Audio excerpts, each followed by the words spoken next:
Pourquoi? Parce qu'un jour, ils se sont attachés, ils se sont liés l'âme à une autre personne. Est-ce que quelqu'un me comprend ici? Alléluia. Et parce qu'ils se sont liés, la parole de Dieu dit, ne savez-vous pas, alléluia, que celui qui s'attache à la prostituée est une seule et même personne avec elle. Alléluia. Lorsqu'il allait s'attacher, la prostituée c'est une image. Alléluia. Alléluia. Lorsqu'il s'est attaché, il croyait s'attacher seulement de corps.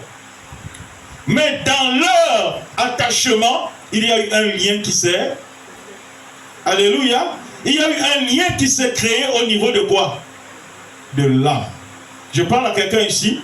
Désormais, la personne qui vit, elle commence à vivre une vie dont elle ne se rend pas compte. Parfois, elle se pose la question. Tu verras des gens se dire, la vie que je vis ici, en réalité, ce n'est pas ma...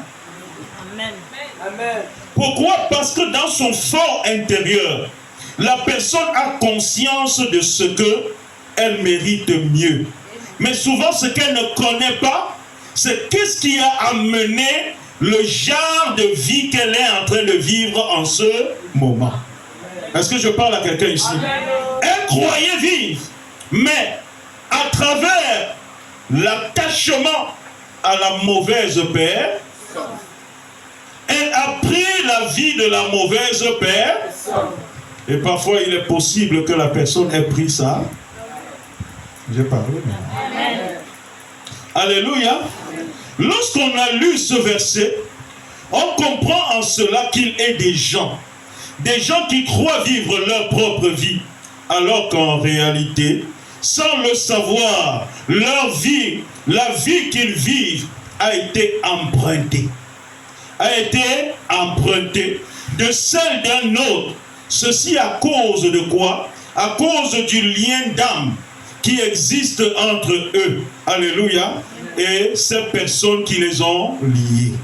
Amen.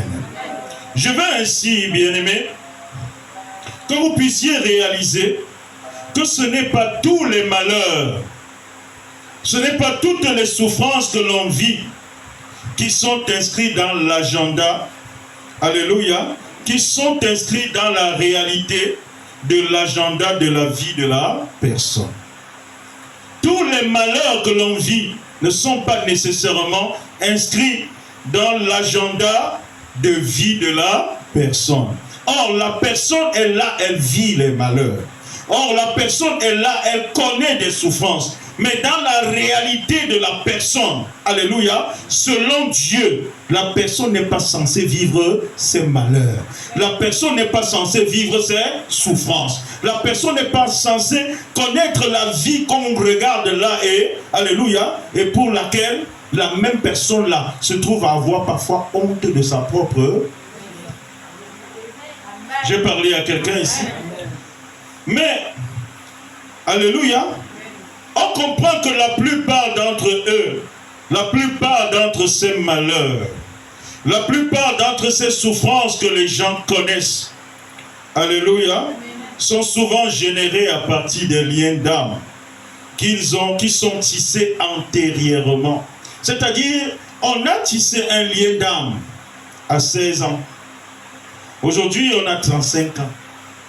C'est en train d'affecter. Est-ce que je parle à quelqu'un ici? On cherche le problème ailleurs. Or, le lien a été tissé à l'âge de quel âge? Alléluia. On est là en train de se battre. On fait ceci, on va ici, on prie. On envoie fire. On fait ceci. Amen. Tu vas à tel endroit, tu fais... Mais ça ne marche pas. Parce que dans ta propre pensée, tu n'es même jamais allé jusqu'à chercher. Dans ta pensée, tu n'es même pas conscient qu'en réalité, par un acte que tu as posé, alléluia, par un contact, par une relation, alléluia, par un marque d'attachement, tu es entré, alléluia, dans un lien d'âme avec une... Désormais, alléluia, ce lien-là opère sur ta personne. Ce lien-là opère sur ta vie. Et quand tu regardes ta vie parfois, il y a des gens qui ont le dégoût de leur propre vie. Amen. Il y a des gens qui ont le dégoût de leur propre vie. Alléluia. Si en réalité, je vais vous dire, si quelqu'un arrive à avoir le dégoût de sa propre vie, c'est parce que dans son fort intérieur, elle sait qu'elle mérite